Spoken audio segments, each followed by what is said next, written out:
Formally seconded. I now call on our spokesperson on Enterprise, Trade and Employment, Willie Penrose, TD, to respond to the debate. Thank you. I want to thank all the delegates here today who put motions on the agenda, either by themselves or their branches or their constituencies or indeed the Central Council.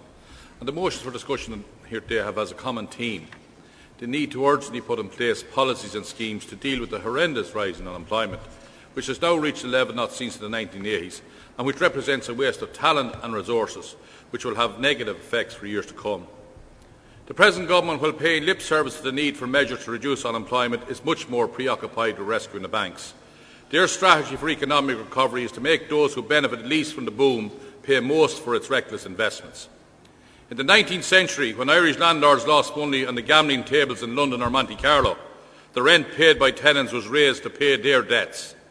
Workers and the unemployed must now pay for the gambling debts of some of our bankers in the form of reduced wages and lower public spending. Viable businesses are being forced out of business, others are being prevented from expanding by the shortage of credit, and new ones with potential are being denied an opportunity to get off the ground at all. This is why the Labour Party has launched a proposal for the establishment of a strategic investment bank, which we believe will play a central role in the recovery and transformation of the Irish economy. We believe that the Irish economy must be weaned off its dependence on property and consumer credit and be reinvented as an export-led sustainable investment economy.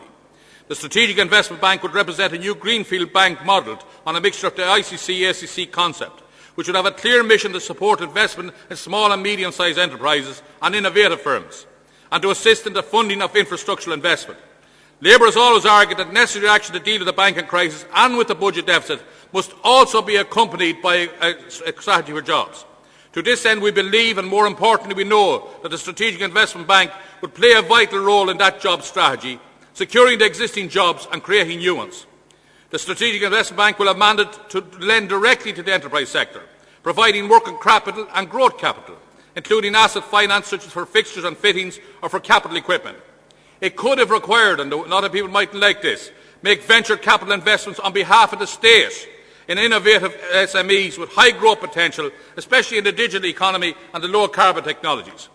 Ireland needs investment in infrastructure like renewable energy and next generation communication networks.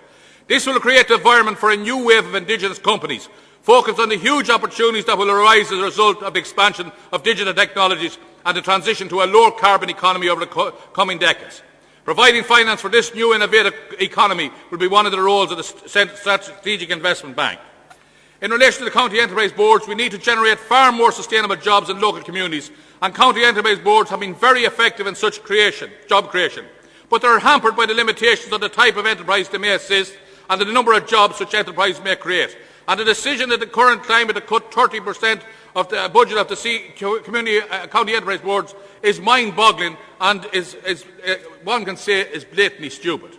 We, the Labour Party, will strengthen and expand the role of county enterprise boards, who have played a pivotal role in promoting micro-enterprises and helping to generate more innovative companies, which is the cornerstone of the whole innovation cycle in Ireland. In this respect, can I be parochial and quote from comments of the Chief Executive Officer of Satellite Broadband, Kevin Ryan, who is based in Mullingar, and together with Sean O'Brennan, in little more than 18 months have created over 30 jobs, with a promise of 20 more to come in the next 12 months. And he addressed the Joint Oireachtas Committee on Enterprise, Trade and Employment in relation to providing broadband facilities to the people of rural Ireland, which they identified as a niche market. And he said, without the funding lifeline, the mentoring and support we receive from Westmeath County Enterprise Board, we would not be where we are today, so it is important to keep that funding door open.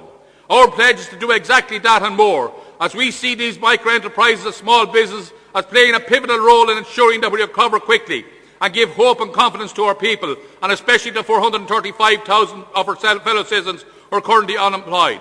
I want to finish with this, Chairperson. I note the motions. The Labour Party will not allow or countenance any tinkering or dismantling of the minimum wage if we are in government, and that is fundamental. And there will be no rolling back. There will be no gainsaying any party, and let Fine Gael or anybody else try coming.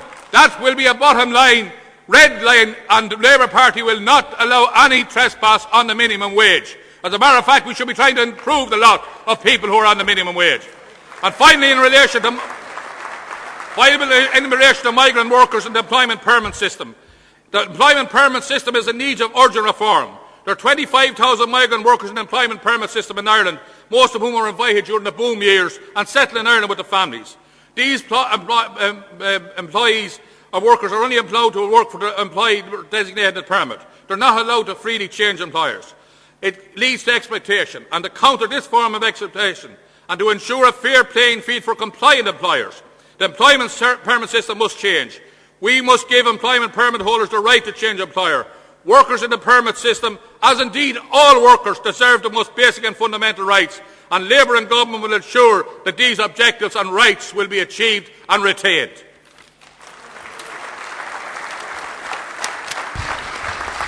We will now